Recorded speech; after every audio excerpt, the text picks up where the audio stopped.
ആദ്യം തന്നെ അമ്മയ്ക്കും തിരുക്കുമാരനും ഒരുപാട് നന്ദി. ഞാനിവിടെ വന്നത്, എൻ്റെ പേര് സ്വാതിക സന്ധി. ഞാൻ വരുന്നത് കോട്ടയം ജില്ലയിലെ മേലുകാവുമറ്റ എന്ന സ്ഥലത്താണ്. ഞാനാണെങ്കിൽ ഓസ്ട്രേലിയക്ക് പോകാൻ വേണ്ടിയിട്ടാണ് ഇവിടെ വരുന്നത്. ഞാൻ ഒരുപാട് പ്രാവശ്യം PTA എക്സാം എഴുതി. ഞാൻ എന്നിട്ടൊന്നും എനിക്ക് കിട്ടിയിരുന്നില്ല. 1-2 മാർക്കിനൊക്കെ എപ്പോഴും ഞാൻ തോറ്റുപോയിക്കൊണ്ടിരിക്കുകയായിരുന്നു. അങ്ങനെ ഇരിക്കെ ഞാൻ ഒരു പരീക്ഷ എഴുതാൻ വേണ്ടി ബാംഗ്ലൂരിലേക്ക് ചെന്നു. അവിടെ വെച്ചാണ് ഞാനൊരു സാറിനെ കാണുന്നത്. സാർ എനിക്കത് കഴിഞ്ഞ് കുറച്ച് ക്ലാസ്സൊക്കെ എടുത്തു തന്നു. സാറിൻ്റെ ക്ലാസ്സൊക്കെ കഴിഞ്ഞ് ഞാൻ ഒരു പരീക്ഷയും കൂടെ എഴുതി. അപ്പോഴും എനിക്ക് 1 മാർക്കിന് ഞാൻ പരീക്ഷയ്ക്ക് തോറ്റുപോയി. അപ്പോൾ സാർ എന്നോട് പറഞ്ഞു, നിനക്ക് ഉറപ്പായിട്ടും കിട്ടും പരീക്ഷ. നീ കൃപാസനം എന്ന് പറഞ്ഞൊരു പള്ളിയുണ്ട്, അവിടെ നീ പോകണം, നിനക്ക് എന്താണെങ്കിലും കിട്ടും എന്ന് പറഞ്ഞു. ഞാൻ ഇവിടെ വന്നു. ഞാൻ അതിന് മുമ്പ് കൃപാസനത്തിനെ പറ്റി കേട്ടിട്ടുണ്ട്, പക്ഷെ അപ്പോഴൊന്നും ഞാൻ വരാൻ വേണ്ടി എനിക്ക് തോന്നിയിട്ടില്ല. അപ്പോൾ സാറ് പറഞ്ഞത് കേട്ട് ഞാൻ നല്ല വിശ്വാസത്തോടെ തന്നെയാണ് വന്നത്.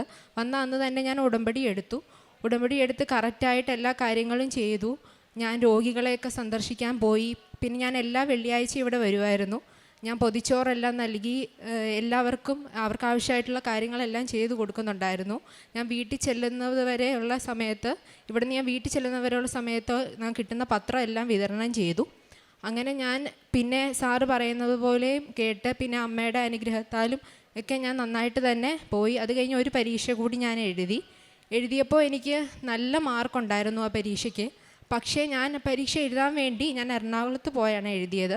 അവിടെ ചെന്ന് ഞാൻ ആ റൂമിൻ്റെ പുറത്ത് നിന്ന് അച്ഛൻ്റെ പ്രാർത്ഥന കേട്ടുകൊണ്ടിരിക്കുന്ന സമയത്ത് എനിക്ക് യൂണിവേഴ്സിറ്റിയിൽ നിന്നൊരു മെയിൽ വന്നു. ഞാൻ ആദ്യം നോക്കിയിരുന്ന യൂണിവേഴ്സിറ്റി ആയിരുന്നു, പക്ഷേ എനിക്ക് മാർക്കില്ലാത്ത കാരണം എനിക്ക് അഡ്മിഷൻ കിട്ടിയില്ല.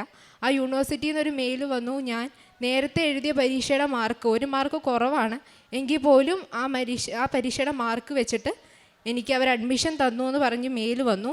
അങ്ങനെ അമ്മയുടെ അനുഗ്രഹത്താൽ ഞാൻ ആദ്യം നോക്കിയ എനിക്കറിയാവുന്ന ഒരു ടീച്ചർ പഠിപ്പിക്കുന്ന യൂണിവേഴ്സിറ്റിയിൽ തന്നെ എനിക്ക് അഡ്മിഷൻ കിട്ടി. അത് കഴിഞ്ഞ് ഞാൻ മാതാവിനോട് പിന്നെയും പ്രാർത്ഥിച്ചുകൊണ്ടിരുന്നു വിസയുടെ കാര്യം. ഓസ്ട്രേലിയൻ വിസ കിട്ടാൻ വേണ്ടി വളരെ പാടാണ്. അപ്പം ഞാൻ മാതാവിനോട് പ്രാർത്ഥിച്ചുകൊണ്ടിരുന്നപ്പോൾ മാതാവ് ഞാൻ വിസയ്ക്ക് വെക്കുന്നതിന് 2 ദിവസം മുമ്പ് ഞാൻ പ്രാർത്ഥിച്ചപ്പോൾ മാതാവ് എനിക്ക് അടയാളങ്ങളൊക്കെ തന്നു. മാതാവിൻ്റെ രൂപവും റോസാപ്പൂവും എനിക്ക് തിരിയിൽ മാതാവ് തന്നു. അത് കഴിഞ്ഞ് ഞാൻ വിസയ്ക്ക് വെച്ചു. ഞാൻ 28-ാം തീയതിയാണ് വിസയ്ക്ക് വെച്ചത്. ഞാൻ വിസയ്ക്ക് വെച്ച് കഴിഞ്ഞ് നവംബർ 28-ാം തീയതി വിസയ്ക്ക് ഞാൻ ഉച്ചയൊക്കെ ആയപ്പോൾ വെച്ചു. ആ വെച്ച് കഴിഞ്ഞ് 1 മിനിറ്റ് കഴിഞ്ഞപ്പോൾ തന്നെ എനിക്ക് വിസ വന്നു. എൻ്റെ വിസ ഓട്ടോ ജനറേറ്റഡ് ആയിരുന്നു. മാതാവിൻ്റെ അനുഗ്രഹത്താൽ മാത്രം എനിക്ക് കിട്ടിയതാണ്. ഇന്ന് ഞാൻ കൈ പിടിച്ചിരിക്കുന്ന വിസ മാതാവിൻ്റെ അനുഗ്രഹത്താൽ മാത്രം എനിക്ക് കിട്ടിയതാണ്. അത് കഴിഞ്ഞ് ലോണിൻ്റെ കാര്യങ്ങൾക്കൊക്കെ ഒരുപാട് തടസ്സങ്ങളുണ്ടായിരുന്നു. മാതാവ് അതെല്ലാം പെട്ടെന്ന് തന്നെ എനിക്ക് മാറ്റിത്തന്നു. ഞാൻ പിന്നീട് കണ്ട എല്ലാവരും ഈ വിസ എൻ്റെ കയ്യിലിരിക്കുന്നതിന് കാരണമായിട്ടുള്ള എല്ലാവരെയും മാതാവ് എനിക്ക് കാണിച്ചു തന്നതാണ്. മാതാവിന് 1000 നന്ദി. ഇനി പുറത്തേക്ക് പോകുമ്പോൾ എനിക്ക് നേർച്ച വസ്തുക്കളൊന്നും കൊണ്ടുപോകാൻ പറ്റുമോയെന്ന് എനിക്കറിയില്ല. എങ്കിൽ പോലും ഞാൻ എപ്പോഴും ഉടമ്പടിയിലായിരിക്കും എന്ന് ഞാൻ ഉറപ്പായിട്ട് മാതാവിനോട് പറയുന്നു. മാതാവിന് 1000 നന്ദി. ഞാൻ ഉടമ്പടി എടുത്തു കഴിഞ്ഞ് ഞാൻ ഒരുപാട് ആശുപത്രികളിലൊക്കെ അവിടെ ചെന്നിട്ട് രോഗികളെ സന്ദർശിച്ചു. അവർക്ക് ആവശ്യമായിട്ടുള്ള കാര്യങ്ങളെല്ലാം അവരെ കൂടിയിരുന്ന് ചെയ്തു കൊടുത്തു.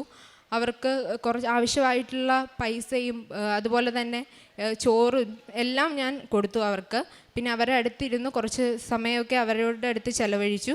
അതുപോലെ തന്നെ ഞാൻ ഇവിടെ എല്ലാ വെള്ളിയാഴ്ചയും വരുമായിരുന്നു. വരുമ്പോഴും ഞാൻ പൊതിച്ചോറ് കൊണ്ടാണ് വരുന്നത്. ഇവിടെ പുറത്തുള്ള ആൾക്കാർക്കെല്ലാം ഞാൻ പൊതിച്ചോറ് വിതരണം ചെയ്യുന്നുണ്ടായിരുന്നു. അതുപോലെ തന്നെ ഞാൻ ഉടമ്പടി എടുത്തേ പിന്നെ ഒരുപാട് മാറ്റങ്ങൾ ജീവിതത്തിൽ വന്നിട്ടുണ്ട്. മാതാവ് നമ്മൾ പ്രാർത്ഥിക്കുന്ന എല്ലാ കാര്യങ്ങളും മാതാവ് നമുക്ക് സാധിച്ചു തരും. ഉറപ്പായിട്ടും എൻ്റെ അനുഭവമാണ് ഞാൻ പങ്കുവെക്കുന്നത്. ഉറപ്പായിട്ടും ഞാൻ എപ്പോഴും മാതാവിനോട് ഇനി എപ്പോഴും എൻ്റെ ജീവിതത്തിൽ ഞാൻ മാതാവിനോട് പ്രാർത്ഥിക്കും. എൻ്റെ എല്ലാ കാര്യങ്ങളും മാതാവാണ് എനിക്ക് ചെയ്തു തന്നത്. എൻ്റെ വിസ ഞാൻ പഠിച്ചതിനേക്കാൾ കൂടുതൽ ഉറപ്പായിട്ടും മാതാവിൻ്റെ ഒരു ഇത് കാരണമാണ് എനിക്ക് വിസ കിട്ടിയതും ഇപ്പോൾ ഞാൻ ഓസ്ട്രേലിയക്ക് പോകാൻ വേണ്ടി നിൽക്കുന്നതും. അത്രയും പ്രാവശ്യം പരീക്ഷ എഴുതി മടുത്ത ഞാൻ സാറിനെ അവിടെ ചെന്ന് കാണാനും ബാക്കിയുള്ള കാര്യങ്ങൾക്കെല്ലാം മാതാവ് പ്ലാൻ ചെയ്ത് വെച്ചതുപോലെയാണ് എൻ്റെ ലൈഫിൽ ഇങ്ങോട്ട് നടന്നത് മൊത്തം. ഇത് ഞാൻ അടുത്ത മാസം ഞാൻ പകുതിയാകുമ്പം ഓസ്ട്രേലിയക്ക് പോവുകയാണ്. അവിടെ ചെന്ന് മാതാവിൻ്റെ അനുഗ്രഹം എൻ്റെ കൂടെ ഉണ്ടായിരിക്കുമെന്ന് ഞാൻ ആഗ്രഹിക്കുന്നു. മാതാവിനും ഈശോയ്ക്കും എല്ലാത്തിനും നന്ദി. എൻ്റെ കൂടെ ഇനിയും എപ്പോഴും ഉണ്ടായിരിക്കണമെന്ന് ഞാൻ പ്രാർത്ഥിക്കുന്നു. നിയമാവർത്തനം 31:8 കർത്താവാണ് നിൻ്റെ മുൻപിൽ പോകുന്നത്, അവിടുന്ന് നിന്നോടുകൂടെ ഉണ്ടായിരിക്കും, അവിടുന്ന് നിന്നെ ഭഗ്നാശനാക്കുകയോ പരിത്യജിക്കുകയോ ഇല്ല, ഭയപ്പെടുകയോ സംഭ്രമിക്കുകയോ വേണ്ട. സ്വാതിക സന്ദീപ് എന്ന ഈ മകൾ ഓസ്ട്രേലിയയിൽ പോകുവാനുള്ള പരീക്ഷകളും അതിൻ്റെ പ്രോസസ്സും പരിശുദ്ധമ്മയുടെ സവിശേഷമായ സംരക്ഷണയാൽ വേഗത്തിലായതിനും നല്ല രീതിയിൽ അത് വിദേശത്ത് പോകുവാനുള്ള വഴികൾ തുറന്നു കിട്ടിയതിനും നന്ദി പറഞ്ഞുകൊണ്ട് തൻ്റെ ഉടമ്പടി ജീവിതാനുഭവം സാക്ഷ്യപ്പെടുത്തുകയാണ്. മകൾ സൂചിപ്പിച്ചു, പരീക്ഷ പലതവണ എഴുതി പരാജയപ്പെട്ടു. അമ്മയുടെ അരികിൽ ഉടമ്പടി എടുത്ത് അതിൻ്റെ ഒരു വ്യക്തി തന്നെയാണ് ദൂതനെപ്പോലെ നിന്ന് അമ്മയുടെ അരികിലേക്ക് മകളെ നയിച്ചതും മകളുടെ ഉടമ്പടി ജീവിതത്തിലേക്ക് നയിച്ചതും. ഉടമ്പടി എടുത്ത നാൾ മുതൽ വിശ്വസ്തതയിൽ ആ ഉടമ്പടി ജീവിച്ച് അമ്മയിൽ ശരണപ്പെട്ടുകൊണ്ട് പരീക്ഷ എഴുതുമ്പോൾ എഴുതിയ പരീക്ഷയ്ക്ക് നല്ല വിജയം നേടിയെങ്കിലും അതിനു മുൻപ് ഒരു മാർക്ക് കുറവുണ്ടായിരുന്ന പരീക്ഷയുടെ ആ റിസൾട്ടിൻ്റെ ബലത്തിൽ മകൾ ആദ്യം ആഗ്രഹിച്ച യൂണിവേഴ്സിറ്റിയിൽ പ്രവേശനം കിട്ടുകയും അതുവഴി മകൾക്ക് വിദേശത്തേക്ക് പോകുവാനുള്ള എല്ലാ പ്രോസസ്സും വളരെ വേഗത്തിലാവുകയും ചെയ്തു. സാമ്പത്തിക കാര്യങ്ങളെയും അമ്മ മാതാവ് ക്രമീകരിച്ചു കൊടുത്തു.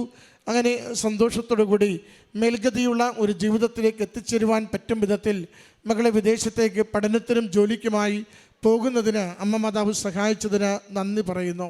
ഉടമ്പടി ജീവിതം നമ്മുടെ ഭാരങ്ങൾ ഏറ്റെടുത്ത് ലഘൂകരിക്കുന്നു. ഉടമ്പടി ജീവിതം തടസ്സപ്പെട്ട് നിൽക്കുന്ന നമ്മുടെ ജീവിത വിഷയങ്ങൾക്ക് അമ്മ മാതാവിൻ്റെ സവിശേഷമായ സംരക്ഷണയാൽ ഈശോയുടെ അനുഗ്രഹത്തിൽ നമുക്കത് കൂടുതൽ നന്നായി ജീവിതം മുന്നോട്ട് കൊണ്ടുപോകുവാനുള്ള വഴിയൊരുക്കി തരികയും ചെയ്യുന്നു.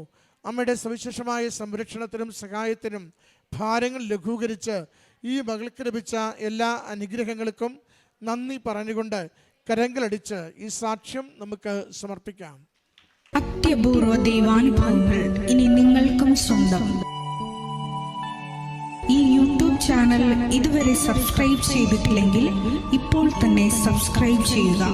ഈ വീഡിയോ ഇപ്പോൾ തന്നെ നിങ്ങളുടെ സുഹൃത്തുക്കൾക്ക് ഷെയർ ചെയ്തുകൊണ്ട് കർത്താവിൻ്റെ പ്രേക്ഷിതരാകുക.